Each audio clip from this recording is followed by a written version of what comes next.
Hey guys, it's Alex with Hammond Watch. Here today with the Seiko SRPH81.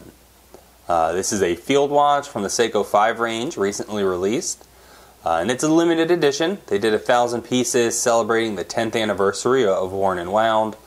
If you aren't familiar, I'll put some links down below, but Worn and Wound is like a watch media outlet. They do tons of stuff, from in-person events to reviews, watch news. They have a watch shop where they're an authorized dealer for a number of brands as well, and just a really cool place to stay up to date on the industry. So I was thrilled to see them partner with Seiko to get this piece made, and to be honest with you, I think it came out great. So let's go ahead and get into it, because the sizing, it should be pretty familiar. Like the new Seiko field watches, you're looking at a 39mm case, although I measure it just a touch over 39mm. Your thickness is 13.5mm, and that is including that domed hardlex crystal. The crown is a great size at 6 1/4. It is just push-pull and isn't signed, but I think it kind of fits the whole field watch aesthetic. It's very nice and easy to operate, very, very grippy. Lug tip to lug tip, you're looking at 47.5mm. Although if you go lug hole to lug hole for kind of more of a true fit, you're looking at closer to like 42.5, 42.3. So it's going to wear extremely well, even on smaller wrists. You have a 20mm lug width, so nice and standard, and obviously you have those drilled lug holes that'll make strap changes easy.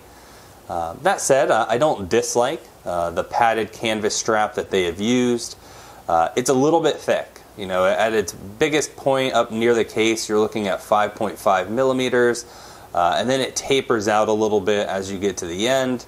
The strap itself tapers down to 19mm and then jumps back up to 23 for a pretty standard Seiko tang buckle.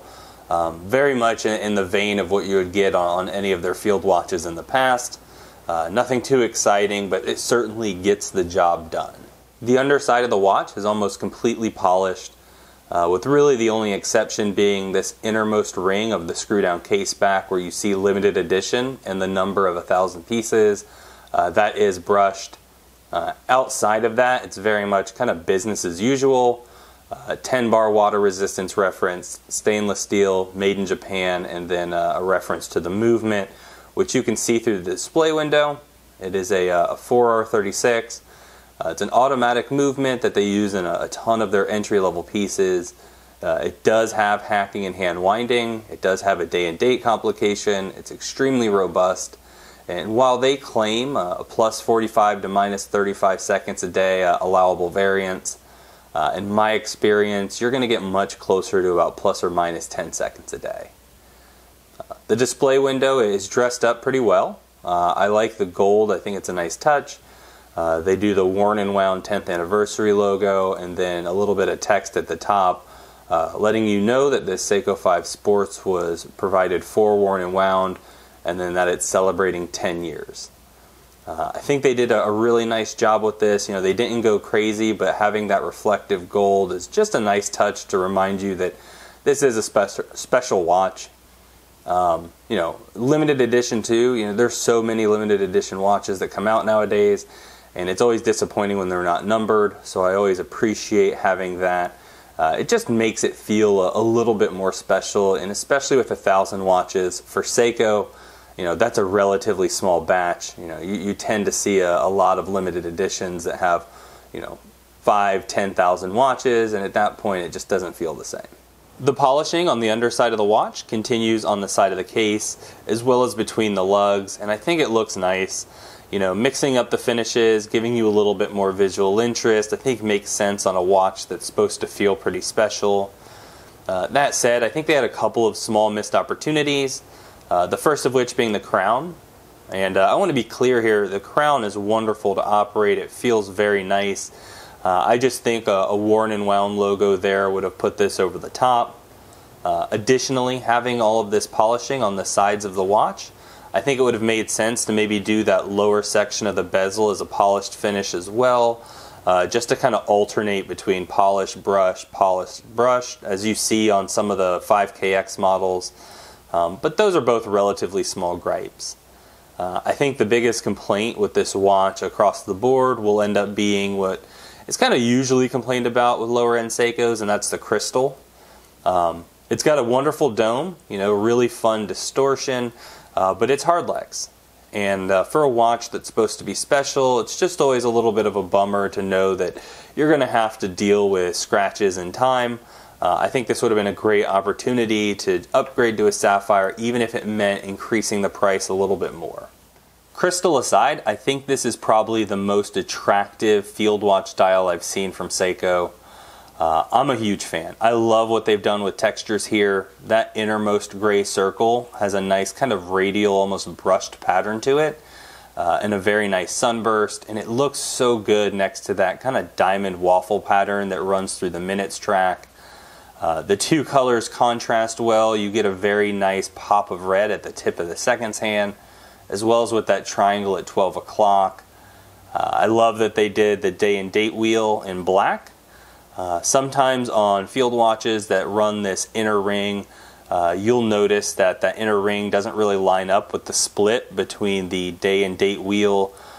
It bugs me a little bit. When those are white, you can clearly see the separation. Being black, it all blends together, and I think just adds to the beauty of the watch. It's just a wonderful touch, and I think fits the color scheme very well. I also appreciate that they went with a kanji date wheel, as well as obviously being a made in Japan watch. As we've come to expect from Seiko, the Loom application is really strong. They use their proprietary Lumabright, which provides a vivid green glow and several hours of low light visibility, even with minimal material being used. I really like this layout that they use on their field watches, where you just get kind of a single dot at each hour marker, and then the three hands. I think it looks nice and classy. There's no reason to go overboard and start including the numbers, especially on a watch like this that I think just has a very classic aesthetic. Here we are in my 7.5 to 7 3/4 inch wrist. I love the way this watch feels. I'm a big fan of this new 39mm case that Seiko is using on their field watches. I think it walks a very nice fine line between modern day sizing and classic watch appeal. You get a masculine footprint, and at the same time it's not overpowering, and it doesn't feel like it's been blown up for the sake of just being a bigger watch. I think it's really kind of hit the nail on the head.